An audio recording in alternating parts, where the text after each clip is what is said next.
Wife அவங்க அப்பா அம்மா வீட்டுக்கு போகிறதுக்கு உங்கள் பெர்மிஷன் கேட்கணும்னு அவசியம் இல்லை அப்படின்னு கர்நாடகா ஹைகோர்ட் சொல்லியிருக்காங்க. சதீஷுங்கிறவர் டிவோர்ஸ்க்கு ஃபைல் பண்ணியிருக்காரு. அதில் ஒய்ஃபும் பொண்ணும் 30,000 per month மெயின்டெனன்ஸ் கேட்குறாங்க. ஃபேமிலி கோர்ட் ஒய்ஃப்க்கு 5,000 பொண்ணுக்கு 4,000 அவார்ட் பண்ணியிருக்காங்க. இது ரொம்ப ஜாஸ்தி அப்படின்னு ஹஸ்பண்ட் ஹைகோர்ட் போகிறாரு. ஹஸ்பண்ட் என்ன சொல்கிறாரு அப்படின்னா, வைஃப் தான் பொண்ணை கூட்டிட்டு அவங்க வீட்டுக்கு போயிட்டாங்க, நான் பார்த்துக்க மாட்டேன்னு சொல்லலை, நான் கூலி வேலை பார்க்குறேன், என்னால் இவ்வளோ தான் கொடுக்க முடியும் அப்படின்னு. அப்புறம் வைஃப் வீட்டு வேலையெல்லாம் பார்க்க மாட்டேங்கிறாங்க, மாமனார் மாமியாரை பார்த்துக்க மாட்டேங்கிறாங்க, ஏன் பெர்மிஷனும் என் அப்பா அம்மா பெர்மிஷனும் இல்லாமல் அவங்க வீட்டுக்கு அப்பப்போ போயிடுறாங்க அப்படின்னு. வைஃப் என்ன சொல்கிறாங்கன்னா, கல்யாணம் ஆகி 2 வருஷம் நல்லா தான் இருந்தோம், அதுக்கப்புறம் ஃபிசிக்கல் அப்யூஸ், வேர்பல் அப்யூஸ், இன்னும் காசு கேட்ட ஹராஸ்மெண்ட், கேம்பிளிங் அண்ட் ஆல்கஹால் அடிக்ஷனால க்ரூவல்ட்டி இருந்துச்சு. ஹஸ்பண்ட் தான் டிவோர்ஸ்க்கு அப்ளை பண்ணியிருக்காரு, நான் இப்போ கூட சேர்ந்து வாழ ரெடி தான் அப்படின்னு சொல்கிறாங்க.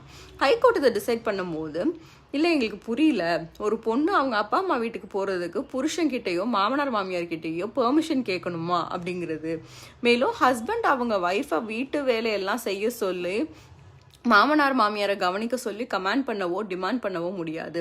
ஒய்ஃப் ஒன்றும் ஹஸ்பண்ட்காக வீட்டு வேலையெல்லாம் பார்த்துட்டு அவர் அப்பா அம்மாவையும் பார்த்துட்டு இருக்கிற எம்ப்ளாயி கிடையாது.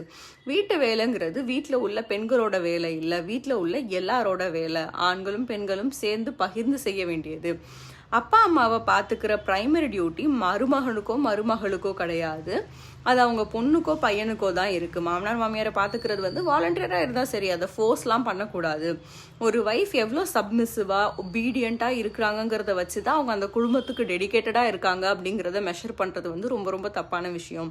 ஒரு பொண்ணுக்கு அவங்க ஃபைனான்சஸ் அண்ட் கரியரை டிசைட் பண்ணுறது அவங்களோட உரிமை. கல்யாணம் ஒருத்தரை கண்ட்ரோல் பண்ணுறதுக்கோ கமாண்ட் பண்ணுறதுக்கோ லைசன்ஸ் கிடையாது.